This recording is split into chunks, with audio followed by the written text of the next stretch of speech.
성정연구 식구들의 귀한 찬양 감사드리겠습니다.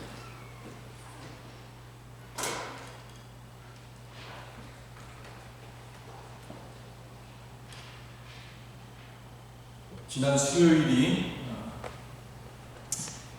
제2의 수요일 애쉬 웬스데이였고, 교회는 이 제2의 수요일로부터 사순절이라고 하는 아주 중요한 교회 절기를 보내게 됩니다.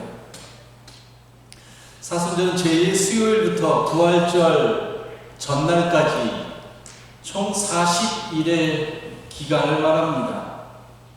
그런데 그 기간 안에는 자세히 세어보면 6번의 주일이 있어서 총 사순절의 기간은 46일인데 전통적으로 그 6번의 주일은 사순절 기간에서 제외를 합니다.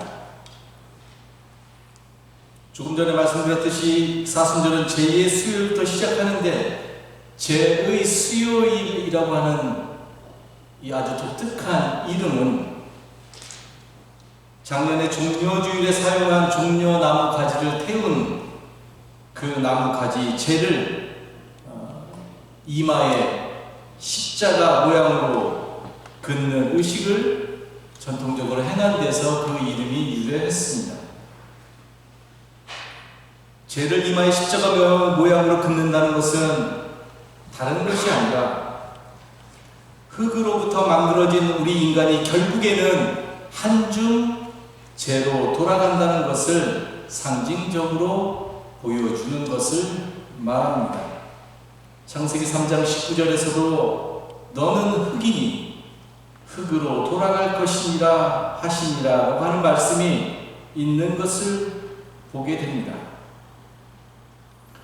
우리 인생이 아무리 화려하게 산다고 할지라도 결국에 한 줌의 재로 돌아갈 것임에도 불구하고 우리의 삶에는 내적으로 그리고 외적으로 우리하고는 너무나 어울리지 않는 불필요한 것들이 너무나 많이 붙어 있는 것을 보게 됩니다.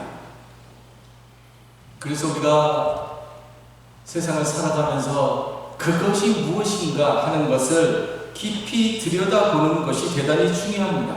즉, 내 심령의 깊음에 들어가서 도대체 나의 내면의 삶에 무엇이 자리하고 있는지를 다시 한번 새롭게 점검하는 것이지요. 사순절의 진정한 의미는 그러한 작업을 시작하는 것입니다. 그래서 우리가 살면서 우리의 삶에 갖게 되는 어떤 교만과 욕심과 허영심과 그리고 허망함 등 우리가 지니지 않아야 하는 것들이 너무나 많다는 것을 발견하고, 그것을 참여하는 마음으로 철저하게 버리고 대신에 하나님의 형상을 회복하는 심령을 가지고 내가 이 세상을 살아가야 되겠다라고 진정한 결단을 하는 겁니다.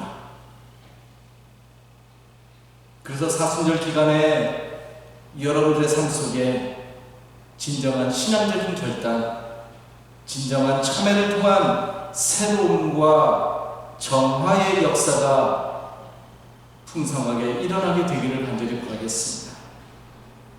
사순절 40일 동안 그래서 우리의 언어가 바뀌고 우리의 기도가 변하고 우리의 기도가 깊어지고 그리고 우리의 삶이 좀 더 진실되게 변해졌으면 좋겠습니다.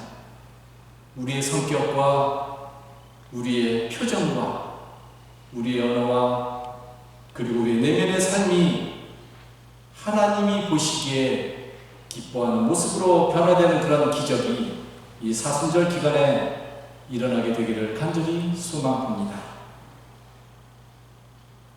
사순, 렌트라고 하는 이 사순절은 말 그대로 40일 동안 경건 생활을 하는 기간을 말합니다.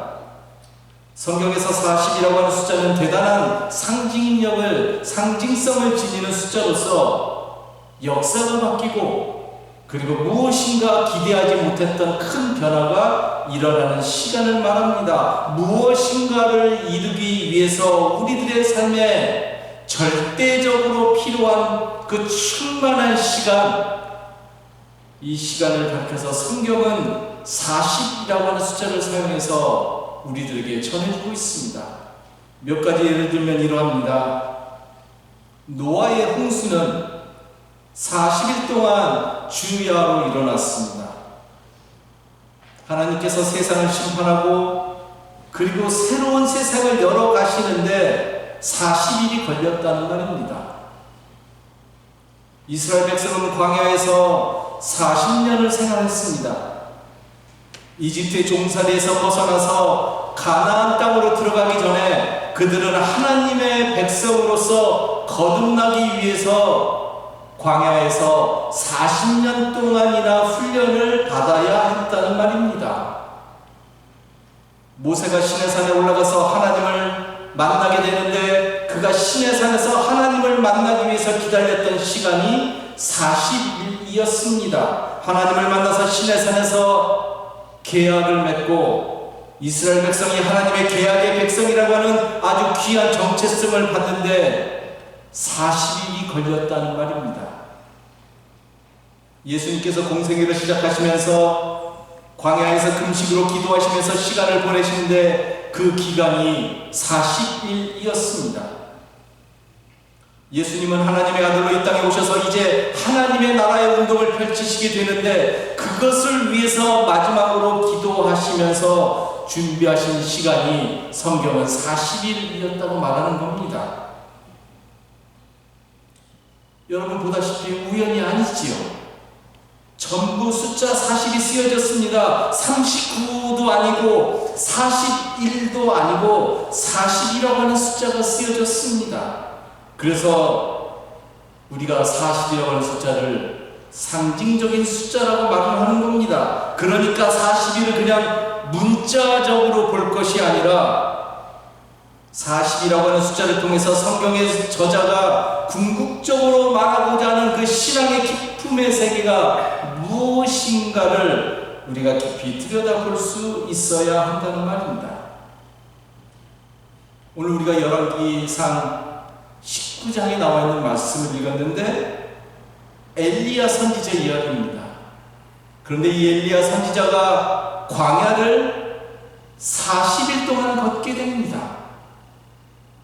그러면 40일 동안 엘리야가 광야를 걸었다고 하는 그 한 단어를 여러분들의 성경을 통해서 듣게 되면 39일도 아니고 41일도 아니라는 사실을 여러분들이 듣게 되면 아하, 엘리야의 삶에 무엇인가 큰 변화, 그에게 어떤 근본적으로 일어나야 되는 하늘의 뜻이 이 40일 동안 이루어지겠구나라는 것을 우리가 직감적으로 알게 되겠죠.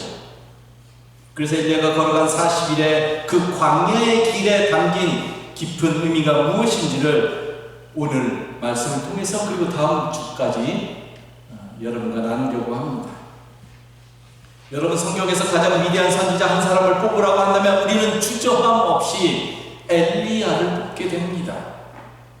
엘리야는 성경에 나타난 가장 위대한 기적을 많이 행했던 그런 선지자입니다. 한마디로 엘리야는 기적의 사람이었습니다. 심지어 여러분 엘리야는 죽음도 경험하지 않았다고 성경이 기록합니다. 불마차를 타고 하늘로 올라갔다고 성경이 전할 만큼 엘리야, 이 땅에 태어난 인간으로 죽음을 경험해보지 않았던 사람이었다는 것이지 얼마만큼 대단함을 성경이 엘리야를 그런 식으로 그려내겠습니까? 그런 그가 40일 동안 광야를 걷습니다. 엘리야라고 하는 이름은 엘리, 나의 하나님은 여호와이시니라, 엘리야라는 뜻입니다. 그의 삶 자체가 온통 하나님을 고백하는 사람으로 존재했다는 것이 이미 그의 이름 속에 담겨 있습니다. 철저하게 하나님을 믿고 의지했던 엘리야가 그런데 광야를 걷는데 무엇을 기대할 수 있나요? 하나님을 온전하게 믿으면서 걸어갈 것 같은데, 기적의 사람이었던 엘리야가 그렇게 걸어가야 할 것 같은데, 그런데 성경은 그렇게 이야기하지 않고 그 광야를 아주 나약하게 그리고 도망치듯이 걷고 있었다라고 말합니다. 도대체 무슨 일이 벌어진 걸까요? 죽음도 경험하지 않았던 엘리야가 이 광야 40일을 도망자로서 걸어가고 있습니다. 우리는 엘리야하면 분명 바알의 선지자들과 대결한 갈멜산 전투를 제일 먼저 떠올리게 될 겁니다. 이 갈멜산 전투는 한마디로 말해서 대단한 일이었습니다. 그 당시 북이스라엘의 왕은 역대 왕들 가운데서 가장 사악했던, 가장 악명 높은 아합 왕이었습니다. 그 아합 왕은 시돈왕 엣바알, 바알이 함께한다는 뜻을 지닌 엣바알의 딸인 이세벨을 왕후로 삼게 됩니다.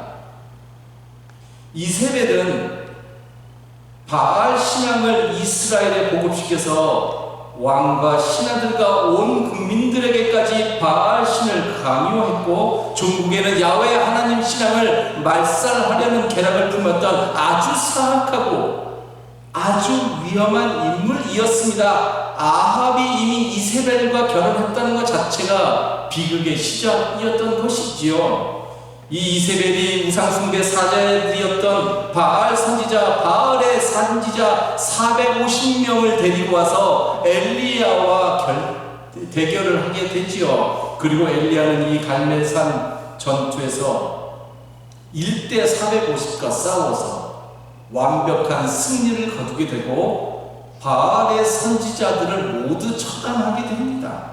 너무 신나는 그런 이야기가 아닐 수 없습니다.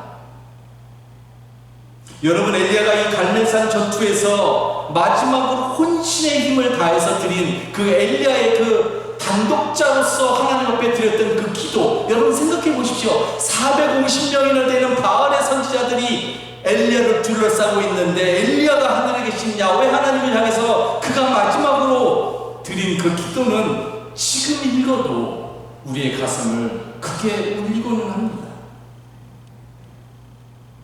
엘리야의 기도입니다.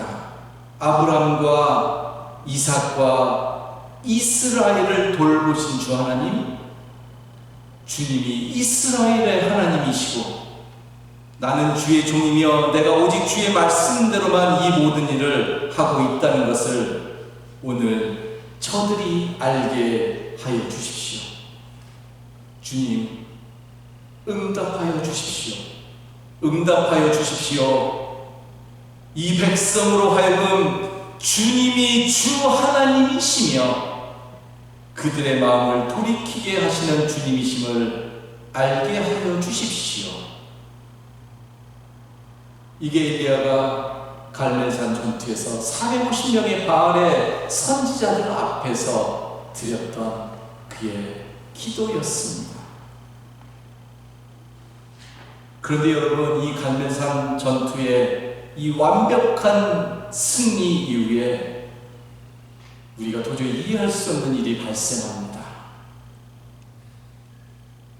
아합 왕의 아내인 그 사악한 이세벨이 그 갈멜산 전투에서 자기가 보냈던 바알의 선지자 450명이 처참하게 몰살당했다는 소식을 자기의 남편 아합 왕으로 더 전해 듣고 분개하죠.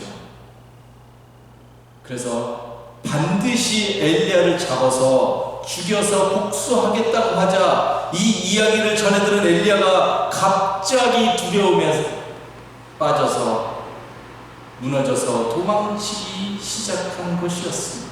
이게 그가 광야를 걸어가는 첫 번째 발자국이었습니다. 여러분, 아니 조금 전까지만 해도 홀로 450명의 바알 선지자들과 싸워서 이겨냈던 그런 엘리야 아닙니까? 우리의 엘리야 아닙니까? 그의 기백과 당당함과 용기는 온데간데 없고 왜 갑자기 엘리야가 이런 나약한 모습을, 두려움의 모습을 보여주고 있는 것일까요? 갈멜산 전투에 후유증 때문이었을까요? 그래서 정신적으로 상처를 받고 탈진한 상태가 되어서 지금 우리들의 용어로 말하면 어떤 공황 장애를 겪고 있는 것일까요? 그럴 수 있죠. 그죠? 사람이 450명을 죽였는데 그들의 피를 보고 큰 상처와 공황장애 겪을 수 있죠.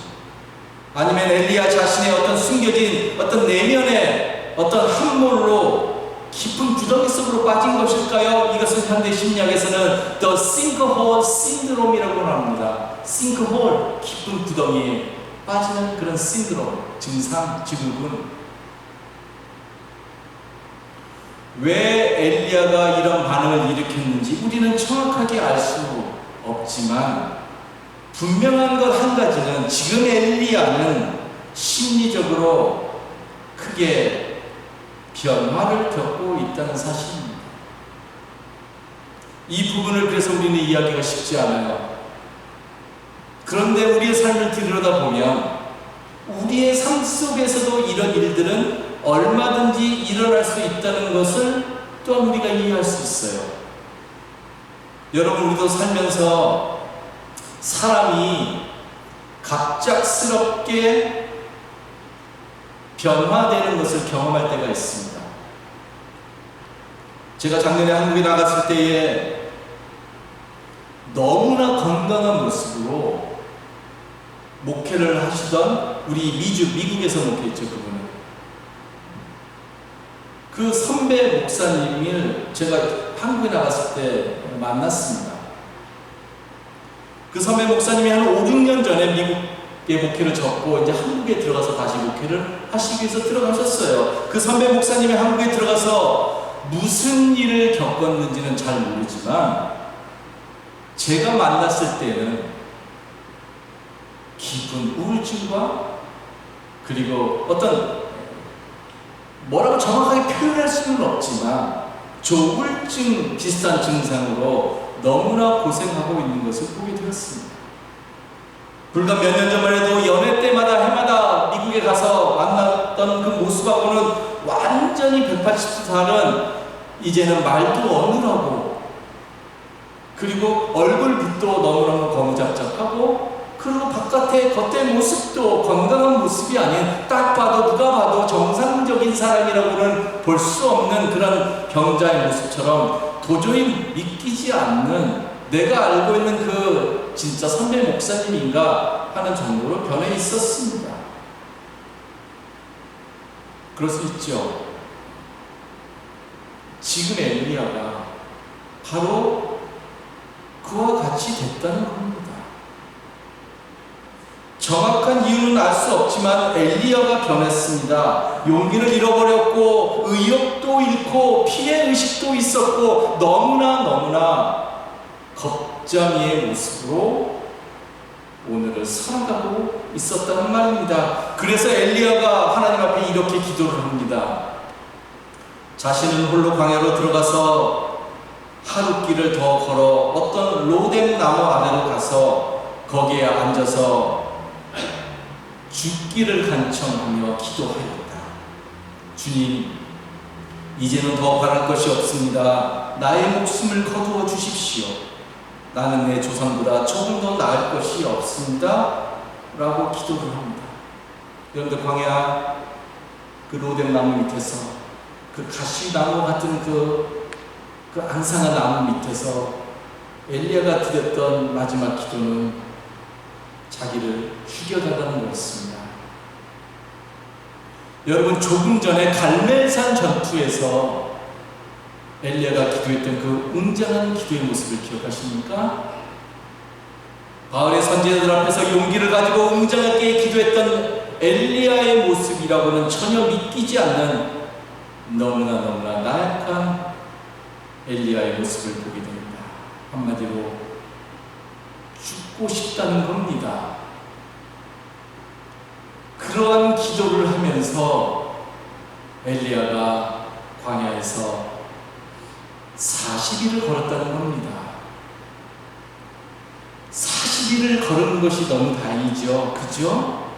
39일 걸었으면 어떻게 됐을까요? 엘리야가 40일을 걸었다는 겁니다. 그러면 우리는 엘리야의 이 죽음의 기도 앞에 큰 변화가 일어나겠구나라는 것을 생각하게 됩니다. 엘리야의 광야 40일의 여정을 잠시 살펴보면 이러합니다. 엘리야가 처음에 갈멜산 전투에서 이겨서 거기서부터 브엘세바까지 한 140km를 걷습니다. 그리고 나서 그 다음에 브엘세바에서 어디를 향해서 걸어가는가 하면 하나님의 산인 호렙산까지 걸었다라고 약 320km를 또 걷는 겁니다. 그 먼 길을 홀로 외롭고 쓸쓸하게 삶의 의미를 상실한 채 오로지 죽음만을 생각한 채 걷고 있는 거지요. 그런데 오늘 말씀을 보니까 하나님께서는 이러한 엘리야를 홀로 남겨두시지 않고 그와 함께 하시면서, 아니 좀 더 정확하게 표현하면 그와 함께 한다 그러면 어떤 액션이 안 보이니까 좀 더 정확하게 하면 그러한 엘리야와 함께 그 광야의 40일 길을 함께 걸으시면서 그의 삶을 인도하고 계셨음을 알 수가 있습니다. 오늘 본문 말씀입니다. 그런 다음에 그는 로뎀나무 아래서, 조금 전에 그 로뎀나무 아래서 자기를 죽여달라고 기도했던 그 로뎀나무 아래서 엘리야가 지쳐서 잠이 들었는데, 그때 한 천사가 일어나서 먹으라고 하면서 그를 깨웠다. 엘리야가 깨어보니 그의 머리맡에는 뜨겁게 달군 돌에다가 구워낸 과자와 물 한 병이 놓여 있었다. 그는 먹고 마신 뒤에 다시 잠이 들었다. 여러분들 엘리야의 영적인 상태의 깊이를 아시겠습니까? 지금 그가 얼마만큼 깊은 싱크홀에 빠졌는지를 먹고 그리고 또 자는 겁니다. 주의 천사가 두 번째 와서 그를 깨우면서 말하였다. 일어나서 먹으라. 갈 길이 아직도 많이 남았다. 엘리야는 일어나서 먹고 마셨다. 그 음식을 먹고 힘을 얻어서 밤낮 40일 동안을 걸어서 하나님의 산인 호렙산에 도착하였다라고 말합니다. 하나님은 엘리야에게 두 번씩이나 천사를 보내주셔서 그를 보살펴 주셨습니다. 그래서 엘리야는 하나님의 도우심 덕분에 힘을 얻어서 40일을 걸을 수 있었고, 그래서 그가 걸어갔던 거기가 바로 하나님의 산인 호렙산이었다라고 이야기를 하는 겁니다. 이거는 다음 주에 좀 더 이야기합니다. 여러분, 처음에 로뎀나무 아래서 죽게 해달라고 기도했던 엘리야를 기억하십니까? 바로 그때 하나님은 천사를 보내주셔서 그를 다시 소생의 길로 인도하셨다는 말입니다. 하나님은 뜨거운 광야길에서 쓰러져 잠들어 있었던 그 엘리야에게 그늘이 되어주시고 지치고 허무한 그의 심령을 어루만져 주시면서 숯불에 구운 떡과 물로 먹이시면서 그의 영혼을 다시 소생시켜 주었다는 말입니다. 그에게 힘과 용기를 더하여 주셨습니다. 그리고 온전한 사람으로 날마다 엘리야를 회복시켜 가셨다는 말입니다. 40일 동안 말이죠. 그래서 여러분, 40일은 사람이 변화되어서 정환될 수 있는 상징적인 시간입니다. 지쳐서 쓰러진 인생이 의미 없다라고 삶을 포기했던 인생이 다시 온전함을 회복할 수 있는 기간, 우리는 그 기간을 40이라고 부르는 겁니다.